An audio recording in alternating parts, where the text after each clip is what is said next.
Good morning. Morning. Morning. We're talking about hypoadrenocorticism today. And it's a disease we come across quite often, but I really like this disease as an exam question because it's well defined. There's not many mysteries about it. There's a gold standard diagnosis. And you can talk about a lot of kind of different pathways. So for example, like what are the effects of cortisol? What are the effects of aldosterone? Let's talk about the renin-angiotensin-aldosterone system and how they impact each other. Let's talk about potassium homeostasis. I feel like as an examiner, you can test a lot in this disease. So I'm going to pick on Josh a fair bit today. Anybody else want to be picked on? No. All right, Josh, you're up. Shall we start? Is there actually, I should say, is there anything anybody wants to discuss specifically about hypo-A?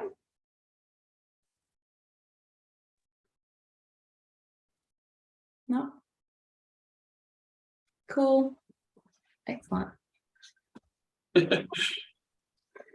All right. So let's talk about what is the role. This is a broad question. There's no right answer. I just want to start a bit of a vague discussion. What is the role of cortisol in the body in health?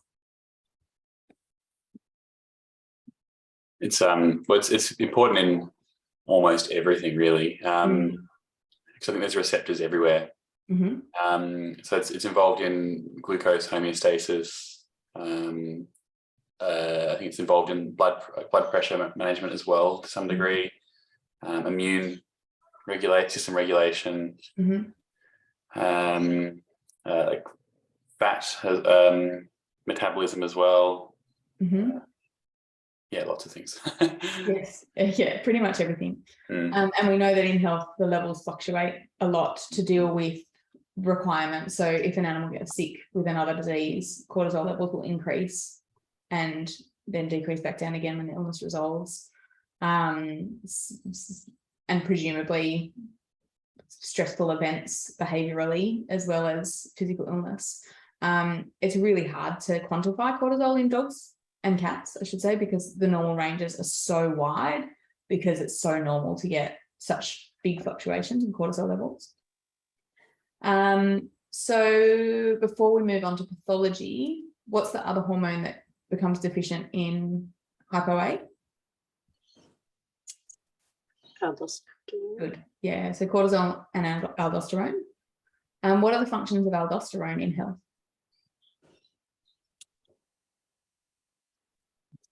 Increased sodium. Volume. Sorry. Okay, yeah. Electrolytes and blood volume. Yeah, good. Exactly. Does it have a role in blood pressure management? Yeah. Influences sodium retention and potassium excretion. Exactly. And water follows sodium. So anything that impacts sodium is going to impact fluid or systemic volume, blood volume. So changes in aldosterone levels will alter blood pressure as well as electrolyte balance. So can I ask, Anna, what makes it go up and in illness, and why is it necessary to have more of it? Cortisol or aldosterone? Cortisol. Oh my gosh, what makes it go up in illness? Like, how does the body know more? Okay, that's a really good question, and I think I know the answer, and I might just double check myself on this. But inflammatory cells, yes, okay, inflammatory cytokines trigger increased ACTH production. Ah. So it's a direct inflammatory feedback loop. Wow. Yeah. So inflammation you might end up just with excess cortisol and all the of that. And even though like a non-physiologic inflammation, so I don't know, if you got bad mouth or something. Yeah, absolutely. And that's so what's the most common, if we're looking for Cushing's and we do an ACTH stim test, what's the most common cause of a false positive? A or P elevation from dental disease. Concurrent illness. Yeah, exactly. Right. Yeah. Concurrent illness. Yeah. So we call that increased physiologic stress, Right. which increases ACTH production, which causes essentially a pituitary dependent hyper-A, but it's appropriate. Okay. There's no tumor there. Wow. I'm sure there's more factors than that, but that sort of came from my reading into critical illness induced corticosteroid insufficiency. Right. So I'm sure that kind of we can extrapolate from that. Yeah. Let's just do a quick revision on what triggers aldosterone secretion in health. Potassium is a big part of that. Mhm. So when potassium's high, that triggers aldosterone to increase potassium secretion. Yeah. in the kidneys. And also if they're, again, the other way around, so potassium goes low, you get less aldosterone secretion. You also get aldosterone secretion if RAS is activated. So if renin's activated for due to low blood pressure or poor cardiac output in a healthy dog. Not talking about heart disease, but yes. But I think it's really important to make that connection and really understand it's a nice opportunity just to consolidate that kind of RAS activation. So if you've got so renin, let's just review this. Renin is, we talked about activation of RAS. What triggers renin activation is decreased renal perfusion, which you just said, Josh. Then what happens to aldosterone? How does renin and aldosterone interact? Right, and how? What's the middle pathway? Like angiotensin. Yes.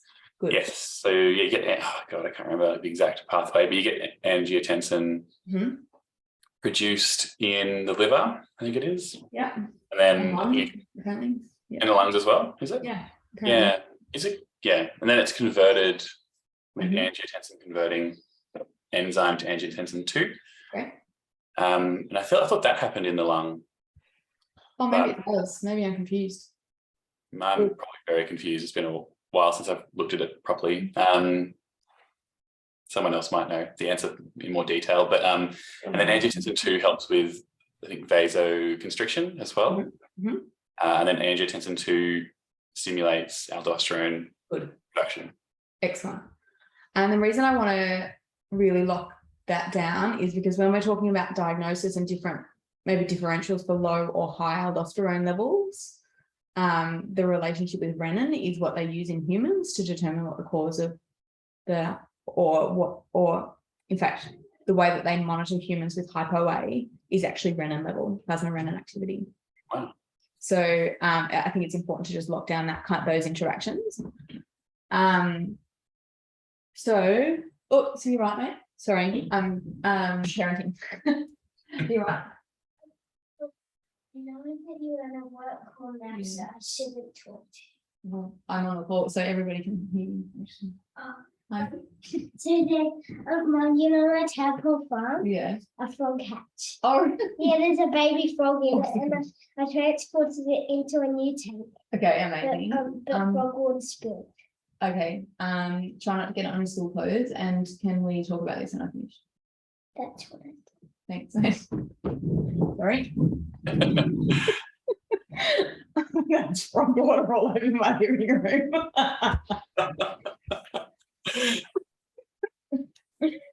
Cool. All right. So where were we? Talking about renin and angiotensin aldosterone. So stimuli for secretion in health of aldosterone, high potassium, renin, angiotensin aldosterone loop.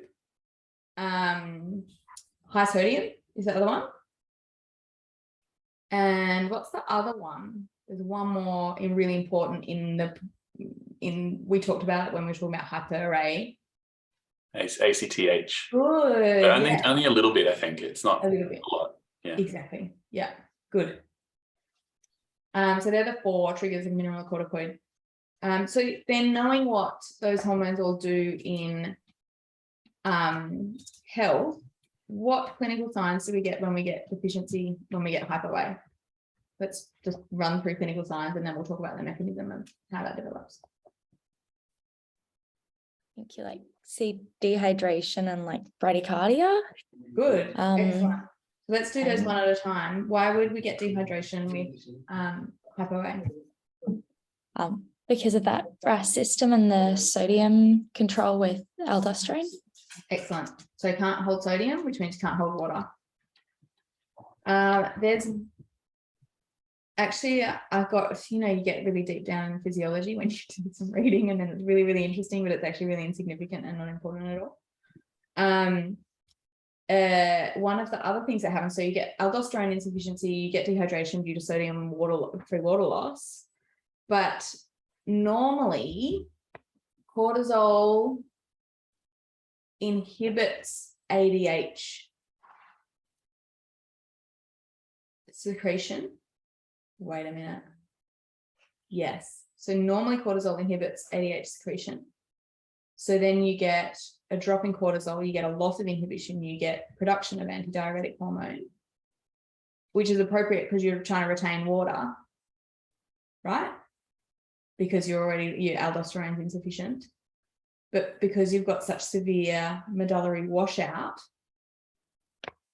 because your ADH is going nuts and trying to get you to retain water, so all the free water that's coming through is getting sucked into the renal medulla, you lose that hypertonicity, you get medullary washout, and that actually exacerbates the free water loss. So that kind of very appropriate increase in ADH secretion actually ends up making it impossible for these dogs to concentrate their urine.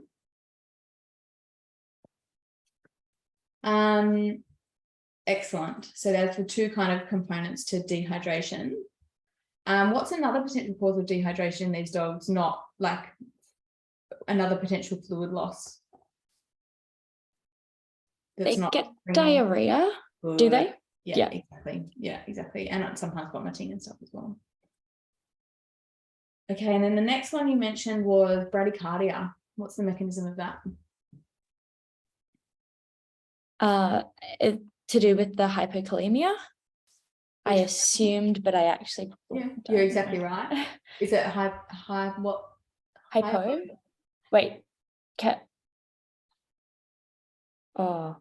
Hyper. Good. Yes, exactly right. Aldosterone. Yeah. Yes. Yeah. So we get a hyperkalemia. Mm-hmm. And how does that impact the heart? Oh, that's a big question. Sorry. You can defer. Hey, Josh. I was hoping you would, because I don't know. I can't remember. Does anyone else remember? We did this like 6 months ago. It was a long time ago. Sorry. It's in the action potential, isn't it? It is in the action potential in the sinus node. So remember there was the resting membrane potential and then the activation, the threshold potential. So the level that the heart had to depolarize to actually trigger a full depolarization. And it moves that threshold potential so that there's a bigger gap between the resting and threshold potential. So it takes longer before you get an action potential triggered. It's all coming back. Coming back. Remember the graph? I remember the graph. Yeah. Good.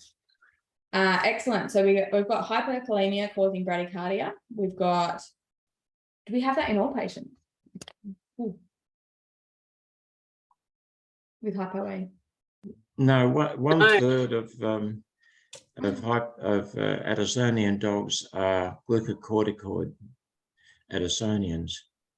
Or what do they call that? Atypical, I think, is the modern term. Yes. I love it when you bring stats, Jeff. That's exactly right. 30% have normal lights. And I think even more so now that clinicians are diagnosing this early and it's on people's radar and it's easier to test for it with in-house testing and stuff. I reckon we're diagnosing them earlier when they've just got gastrointestinal signs rather than light insufficiencies. They looked at all those dogs with the normal lights, and 3 out of 70 had aldosterone insufficiency when you measured aldosterone. But because there's other mechanisms that the body can control sodium and water, they've compensated for it. So very few dogs have which zone of the adrenal cortex produces aldosterone? Sam?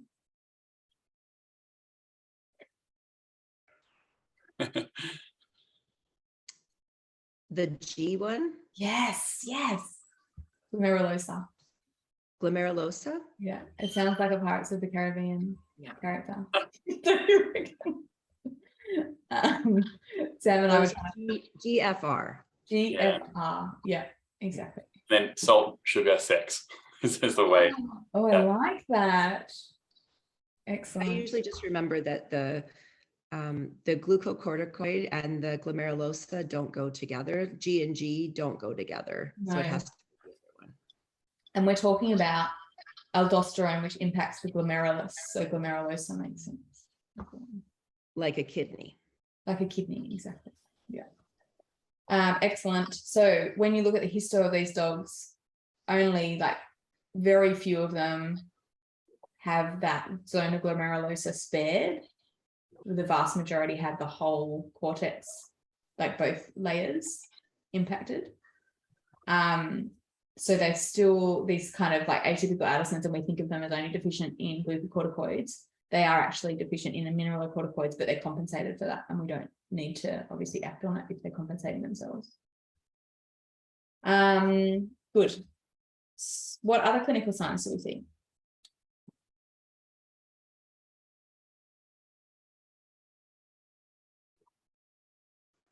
PUPD. Good. Why? Oh, Let's start with PU. Why would they be PU? We've sort of already covered it. the medullary washout. Good. Yeah. And Can't concentrate.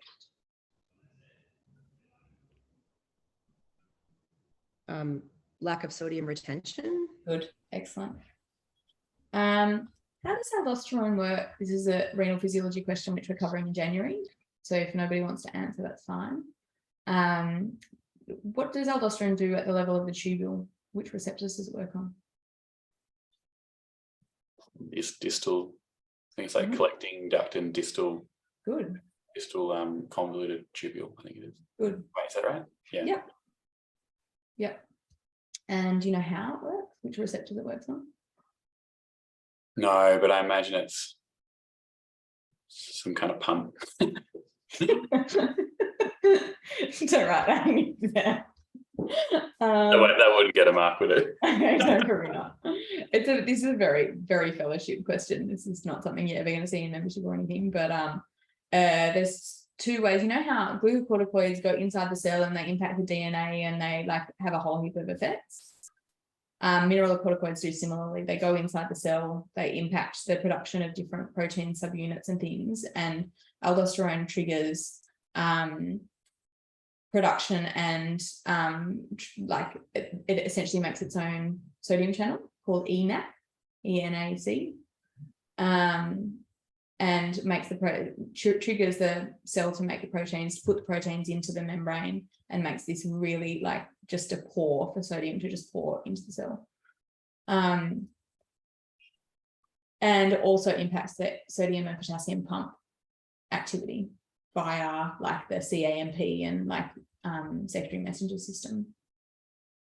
Yeah, so we get sodium washout, free water washout, which causes polyuria, and then the polydipsia is secondary to that.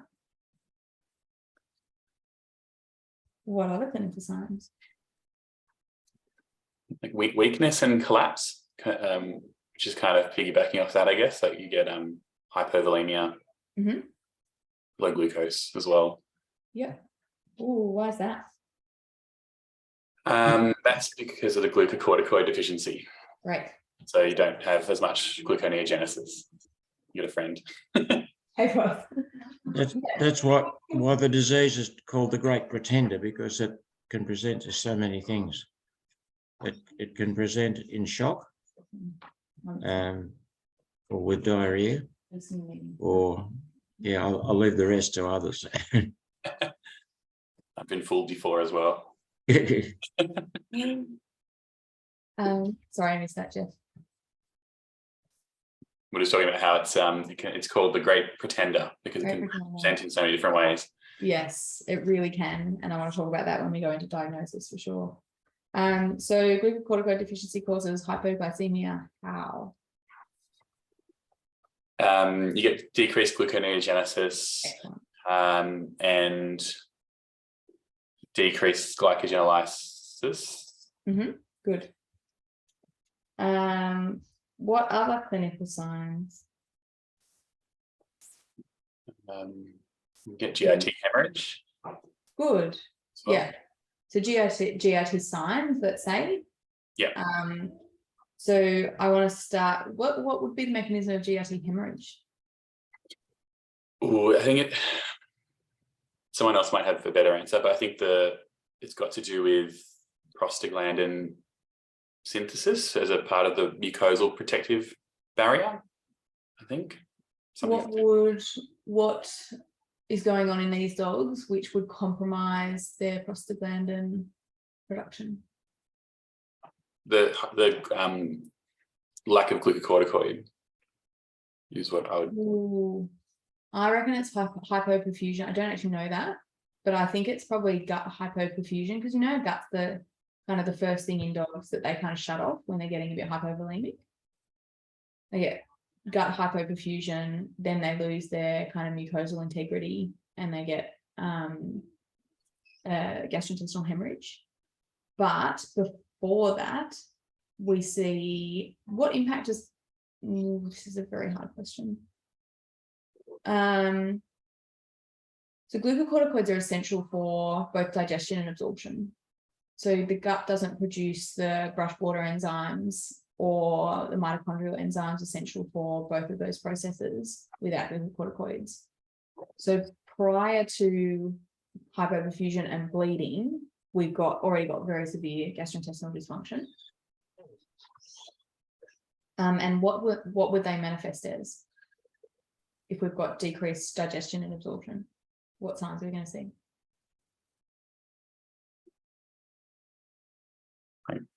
Ileus? Yeah, altered motility for sure, which will manifest and from an owner's perspective as regurgitation. what's the Impotence. Diarrhea. exactly. Yeah. Oh, right. Yeah. Dial it back. So early glucocorticoid insufficiency. This is why these dogs that come in with chronic or recurrent GIT signs, why we say do a stim test, because quite early on you'll get insufficiencies in absorption, which will cause diarrhea because when nutrients stay in the lumen, it sucks fluid into the lumen and then it goes out the back end.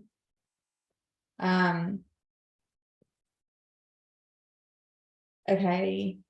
Any other clinical signs? I think I'm nearly out.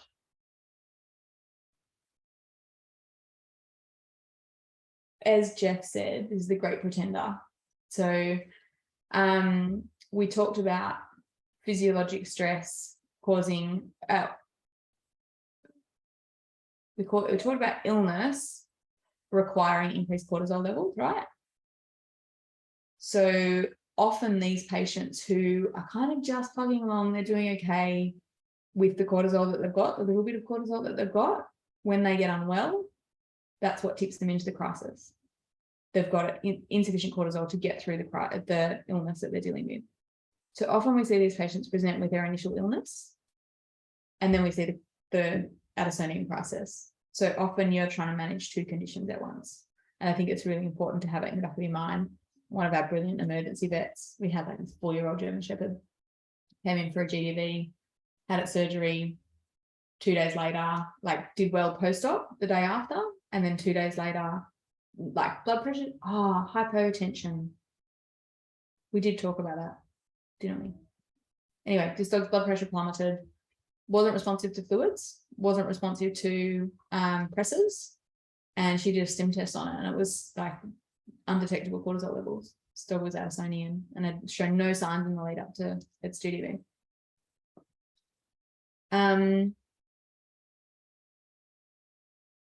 So yes, clinical science wise, be very open-minded. It's going to be quite mixed. What comorbidities do we sometimes see with Addison? You can get other autoimmune issues like hypothyroidism. Yeah, exactly right. Yeah, so sometimes we get polyglandular autoimmune disease, and the hypothyroidism is the most common co-presentation. But it's very hard to diagnose hypothyroidism in a dog with Addisonian crisis, so we'll just bench that for a while and come back to it.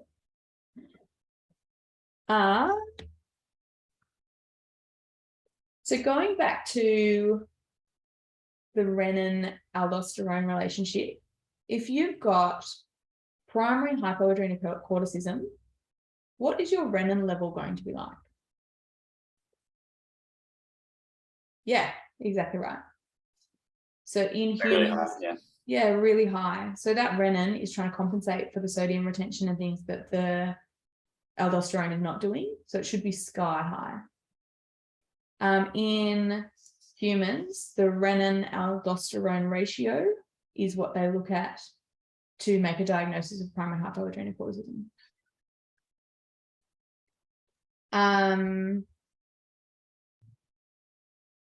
Is that Anna, as opposed to secondary to illness, and not a primary hypocorticism? Yeah. And how often do we think that's an issue in dogs and cats? Dogs. Critical illness induced steroid insufficiency. How often do we think in a critical care setting? Often, quite often. Right. Yeah. So that German Shepherd could have done the same thing with just a relative insufficiency. Would you need to document that like a week later to know that it was true? So what we look at, the diagnostic criteria for a relative adrenal insufficiency in critical illness is different from Addison's. So right. if you get cortisols like in the Addisonian range, it's Addisonian. Whereas if you're detecting a relative, like you don't have enough cortisol to deal with the level of stress you're dealing with, you actually look at the change in pre and post cortisol rather than the numbers. So you sort of looking at their adrenal reserve in that rather than the actual numbers. Okay. And is that much rarer than in humans? I don't actually know. Humans get all sorts of other things. So say, for example, I had a low aldosterone level. Let me make sure I've got this straight.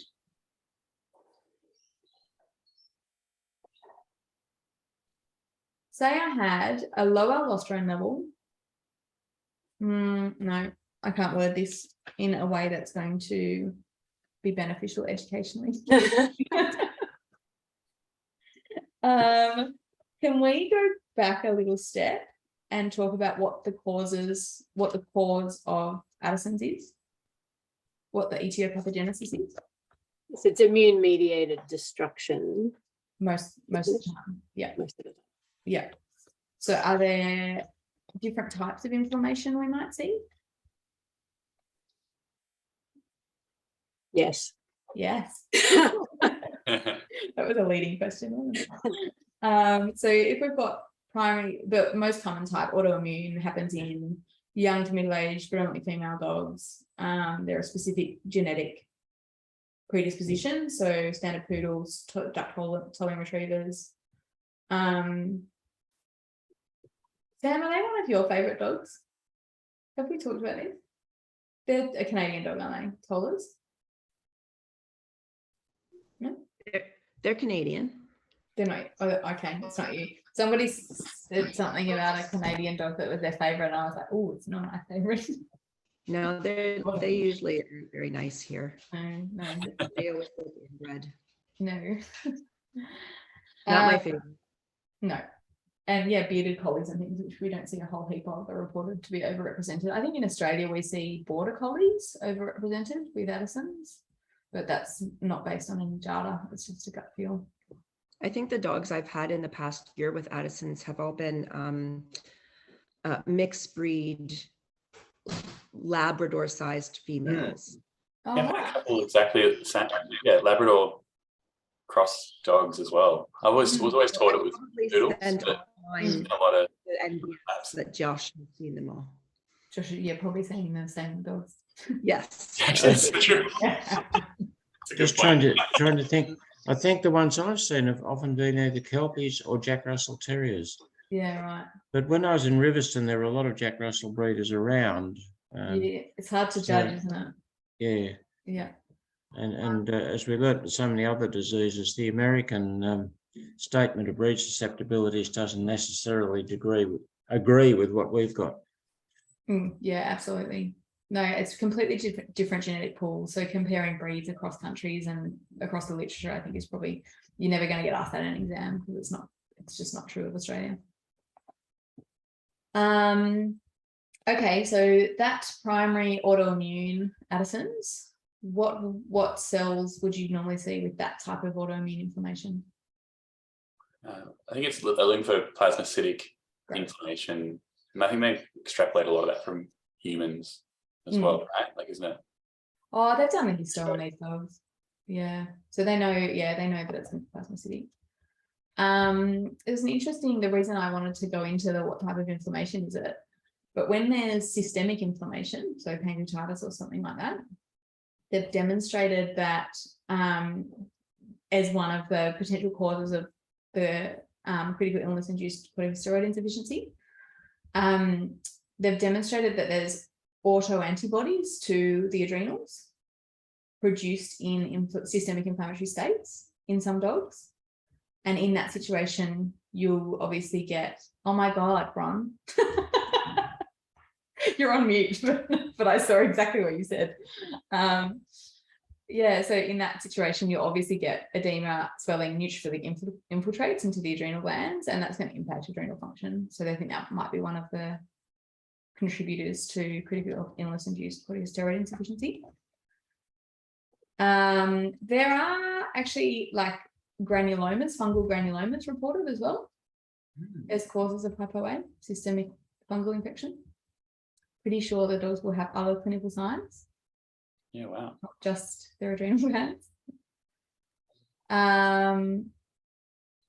So they're the kind of main causes of naturally occurring Addison's. What other causes do we see quite regularly? In primary. Oh, sorry, Josh, what did you say? I was just, asking, do you mean in primary?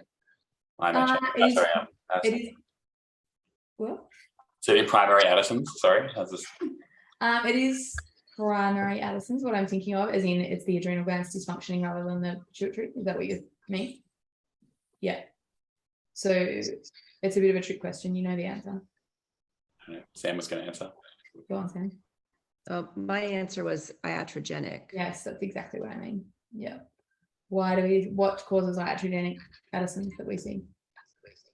I think just a fast withdrawal of prednisone supplementation.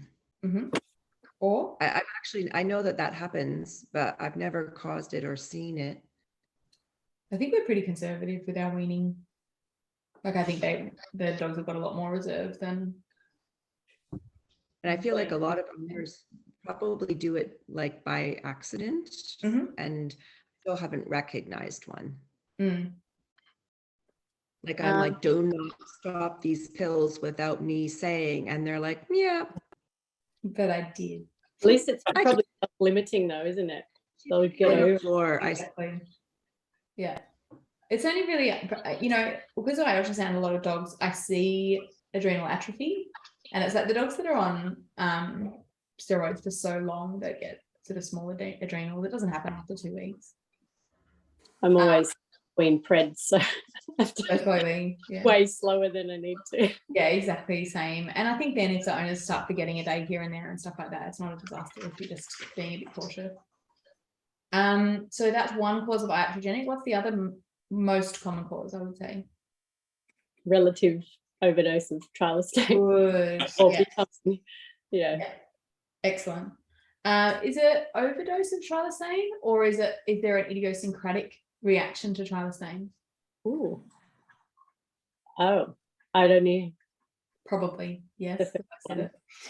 I remember, I think it was a Jody talking about it, but saying that David Church was saying that there's they get like micro hemorrhage in their adrenal glands sometimes on trilostane, and that can be a sudden cause for iatrogenic Addison's. Yeah, exactly. So hemorrhage or infarction of the adrenal glands. Yeah. Oh, trilostane just acted on the hormone, not the gland. Yes, it does. You're exactly right. So when you've got, I'm going to test your hypothalamic pituitary adrenal axis here. When you're on trilostane, what is your ACTH level? Going to be really high. Really high, exactly. ACTH, I'm just going to check myself again before I say too much. Oh, I didn't write it down.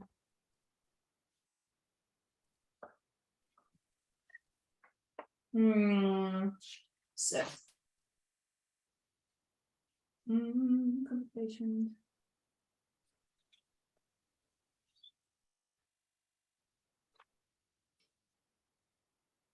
So ACTH causes adrenal necrosis.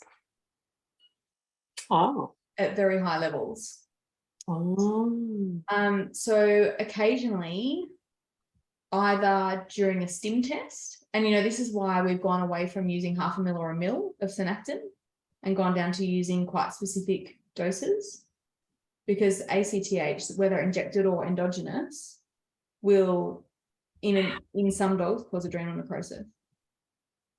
So as you've got these dogs where the ACTH level is just going higher and higher and higher and higher and higher, because their trilostane is not, they've got sort of that lack of suppression and their pituitary adenoma is growing and stuff, then you're getting progressive adrenal necrosis potentially, and therefore a reduced trilostane requirement.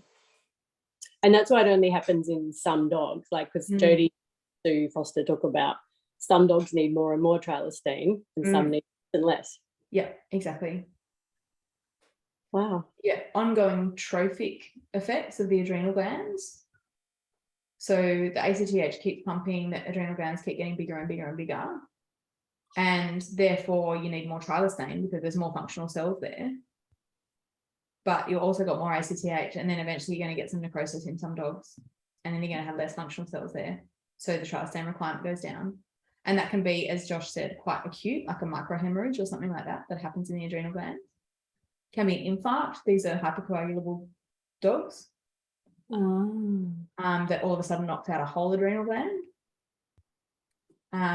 Wow. Yeah. So another, like, think outside the square if you're seeing Addison's signs. It might not just be trilostane. It might be worth doing an ultrasound. An infarcted adrenal gland usually is hyperechoic, abnormal looking. Geez, that's amazing. So that can happen at any time during trilostane, not just early on. Yeah, exactly. Yeah. So that's sort of all the causes of primary hypo-A, and I think Josh sort of alluded to it before, but there's primary hypo-A and there's secondary hypo-A. What's secondary hypo-A? So if primary refers to the adrenal glands dysfunctioning in their production of cortisol and aldosterone. It's the pituitary. Yeah, exactly. Perfect. And what would tertiary be? Would be hypothalamic. But it doesn't happen, so we don't have to worry about it. So it's just like the steps away, because when we talk about hypothyroidism, we talk about primary, secondary, and tertiary. So it's just having that in your mind as far as like nomenclature. So secondary causes of hypo-A, what could they be? Neoplasia? Yeah. Trauma as well. I think the probably, it's so uncommon to see. The most, I think probably most common reason we deal with this is when surgeons take out the pituitary gland. That's kind of the only time I've ever seen a secondary hypo-A, I think. Has anybody seen that clinically? No. No. Okay, let's talk about the blood test findings on these dogs. What would we typically see on a CBC?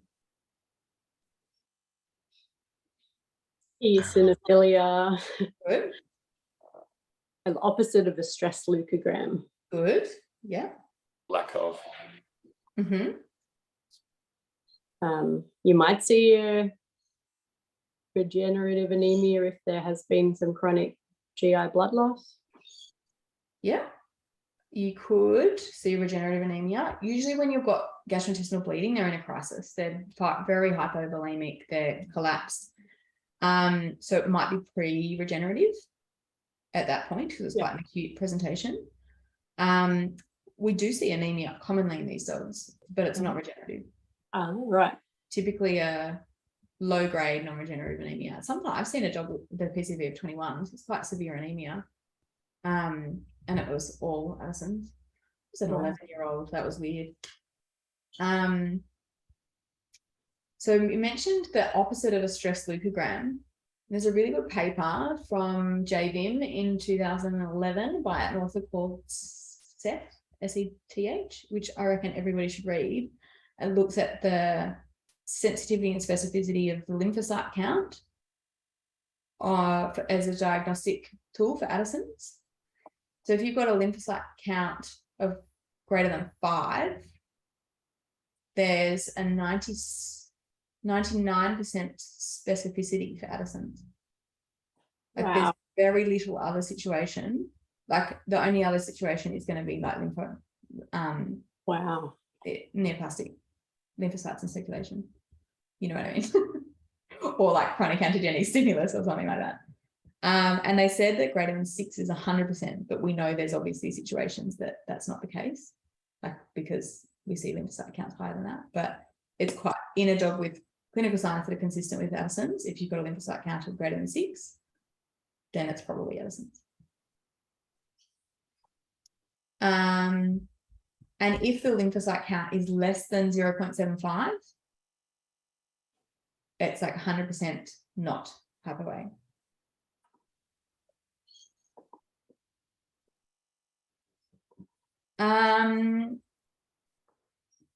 Do they have, what's the neutrophil count doing? Lower.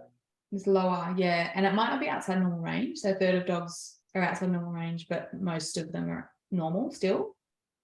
But most of the time, these dogs have presented unwell. And it's hard with neutrophils because if it's an inflammatory disease they're suffering from, neutrophils go down before they go up. So you can't sort of say, oh, it's definitely Addison's because the neutrophil count's low. But it's definitely a big red flag for me. When you look at the lines on your IDEX printouts, if I see neutrophils here and the line for the lymphocytes is higher than the neutrophil line, I'm like, ooh, ACTX. Okay, that's pretty much all I wanted to cover for CBC. Does anyone want to expand on any of that? What I do a little bit actually, sorry. What is it, cortisone deficiency or aldosterone deficiency causing the hematologic changes? Cortisol. Yes, exactly. The reason I mention that is because a lot of the time when we're monitoring Addison's, we just see the lights and it doesn't give us any indication of how we're doing with our cortisol supplementation. So I do like to do the hematology just to make sure that we're covering them cortisol requirement wise. So if you've still got a lymphocyte count of greater than 5, you're not giving them enough cortisol. What biochemical changes might we see, assuming they don't have any other illness and it would be a slam dunk Addisonian?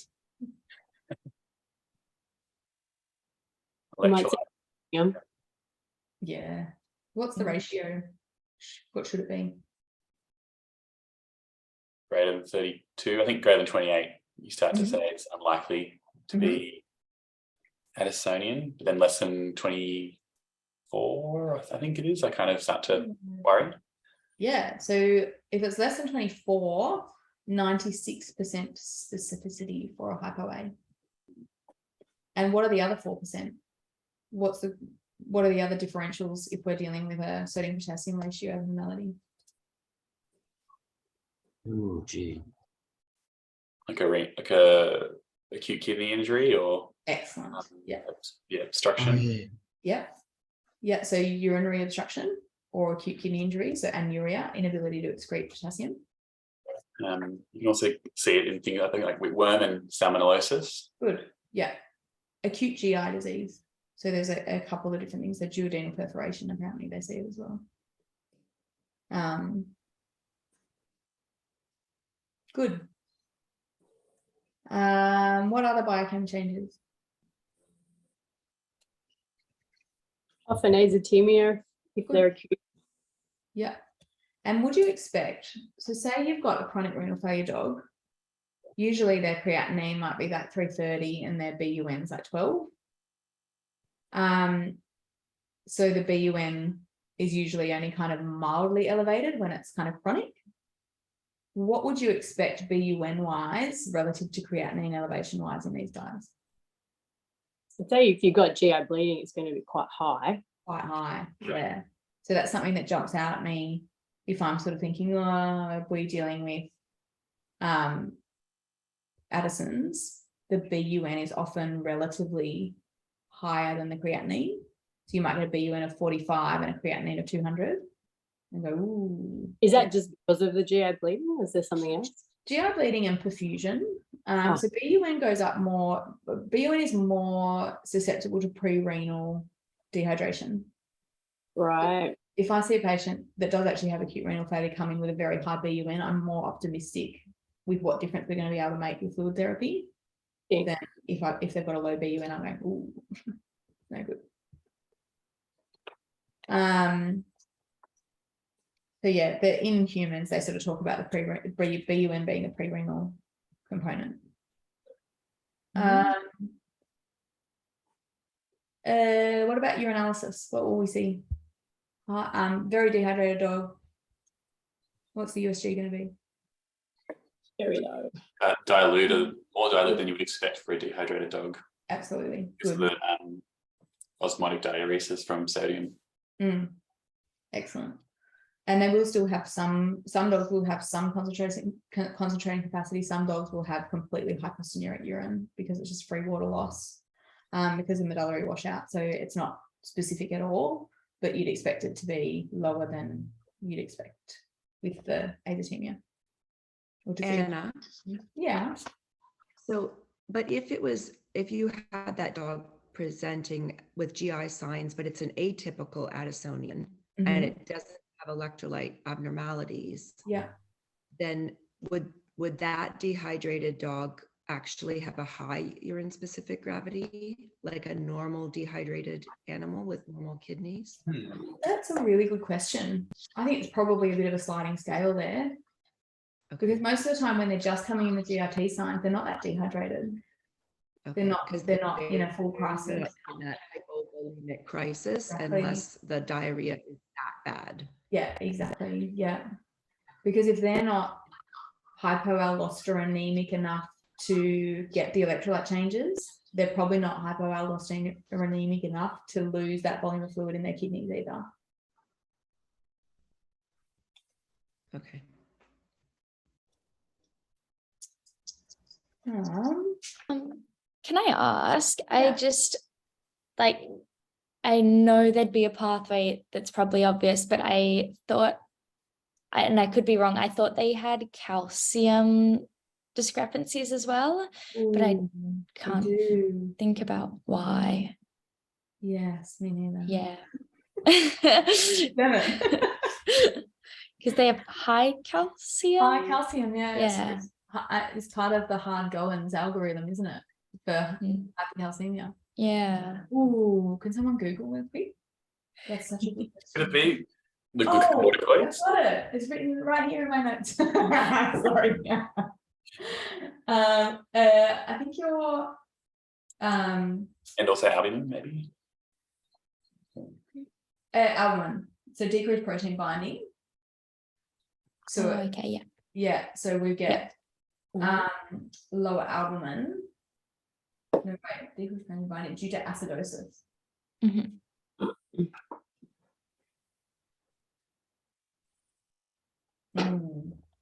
Yeah, because I would expect, because cortisol increases calciuresis and stuff, and I was thinking, oh, maybe it's a cortisol deficiency and decreased calcium loss that way. But it's the ionized calcium is usually normal, and it's a kind of relative hypocalcemia. Thanks. No worries. Okay, let's do diagnosis. What are we going to do? Skin test. Skin test, exactly. Such a nice disease to be able to diagnose just definitively. What about these very unwell dogs, terrible pancreatitis, recumbent in their cage, and we just can't get on top of their blood pressure? How are we going to diagnose a relative adrenal insufficiency in them? It's the same answer. Oh, I thought you meant because their blood pressure was so low you couldn't actually get blood. Oh, no. I was just thinking more like as far as care, because that's one of the markers for corticosteroid insufficiency and critical illness is not being able to manage their blood pressure with fluid or pressors. It's one of the diagnostic criteria. Yeah. And you if you're doing cage side, you want to send it off to a reference lab as well, where your cortisol you are good. Yeah. have erroneous cortisol. I will never do a stim test for monitoring or diagnosing Cushing's in-house, but this is a crisis, and I will use cortisol and in-house ACTH stim test in the middle of the night if that's what I've got access to and I need to initiate therapy for the well-being of the animal. Yeah. So I think if you've got a choice and it's not urgent, like if you're investigating chronic GIT signs, don't do it in-house. But if you're dealing with a collapsed dog, I would absolutely do a stim test in-house. Also going to double check it, right? Because exactly. Yeah. So yeah, send off the samples once you've run them to the lab and get them reference checked. Often these dogs will have like a cortisol level of 140 or something like that. It's usually under 100 baseline, and then stimulated. The way that you diagnose this kind of relative insufficiency is that when you stimulate them, they can't increase their cortisol level by more than 80. So the change between pre and post is less than 80. And then you can say, okay, they need some DEX or hydrocortisone infusion to stabilize the blood pressure. Why? And those dogs don't have it. They've just got a relative insufficiency. A relative insufficiency. Right. So their adrenal glands just aren't big enough for the degree of stress that they're under. Okay. Or they've got like suppression. So there's all these like different kind of theories of what causes this. I find this really interesting. Sorry if I go too deep, but they think that in critical illness, the cortisol receptors dysfunction, so they become less responsive. So for the same amount of cortisol, the body just has less responsiveness when there's a lot of inflammatory cytokines. And then they also think that dogs with the ABCB1 gene, you know, the P-glycoprotein pump MDR gene, they used to call it, multi-drug resistance gene. So they think those dogs can't pump cortisol out of their brain.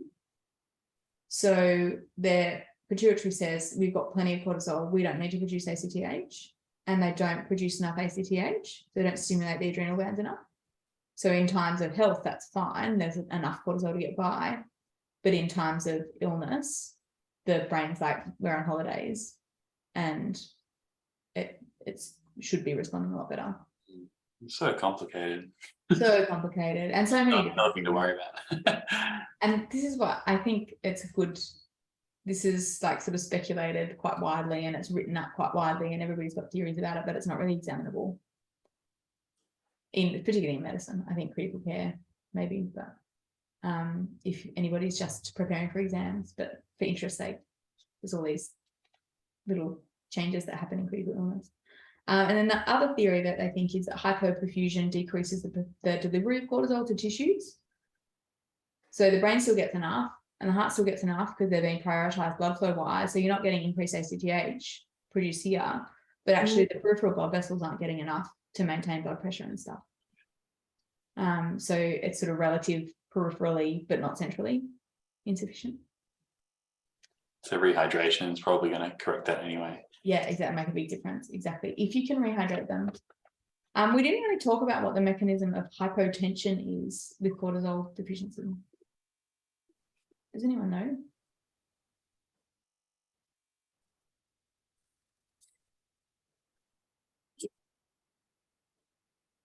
Thought it was just glucocorticoid related is my short answer, but it exactly is.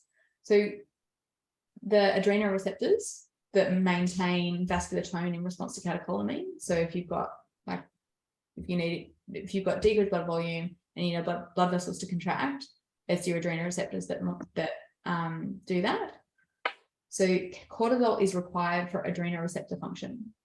So the blood vessels can't respond to catecholamines if there's an insufficient cortisol in circulation. So not only have we got decreased volume in circulation, but we've also got flaccid blood vessels and inability of those to contract around that decreased volume. So they're quite hypotensive, quite spectacularly, and particularly when they're unwell with systemic inflammation and stuff otherwise. Sorry, can I just ask, is that why you see microcardia on ultrasound? Or what is the cause of that? That's hypovolemia. Yeah. It's profound. They are profoundly hypovolemic. Have you ever seen one of those rads where the heart just looks like it's so mini in a huge chest? It's really cool. Google microcardia. Is that the word? Microcardia. Yeah, radiograph. It's just, yeah, particularly in like big, large chested dog. And another really quick question on the topic of ultrasound. I thought they also got megaesophagus, but I don't know why. They definitely can. Absolutely. Why? Yeah, it's one of the complications. I don't know. Yeah, cool. Yeah. We know that cortisol is involved in like nerve conduction and all of that, and we know that the muscle tone, yeah, so many different potential causes of that, but it's definitely one of the complications. Aspiration pneumonia is not uncommon in Addisonian dogs as a result of megaesophagus. Yeah, awesome. Sepsis, they're more prone to sepsis because they've got immune dysregulation. They're more prone to hemorrhage. DIC. Yeah, so many complications. All right, we better wrap up, I reckon. Anybody got any last questions? No, that was super. Thanks. So that was great. Addison's fun. Addison's is fun. I will definitely ask questions on Addison's anytime. It's always satisfying to find one. Sorry? It's always satisfying when you find one. It's so satisfying. I asked this clinic every single time I ultrasounded a dog in this clinic, I would have say, I think it needs a stim test because they were just getting me in for chronic diarrhea cases. And they were all negative, all negative, all negative. And I did this like 12-year-old Ridgeback and I'm like, this is weird, but I think it needs a stim test. And it was Addisonian. And they were like, oh my God, we finally got one. Yeah. They were like, you're such a one-trick pony. All right. Lovely to see you all. We'll see you. I can't remember what we're doing in a fortnight, but I'll tell you on email. Cool. See you guys. Okay. Later. Bye. Thanks, Thank everyone. you. Bye. Bye.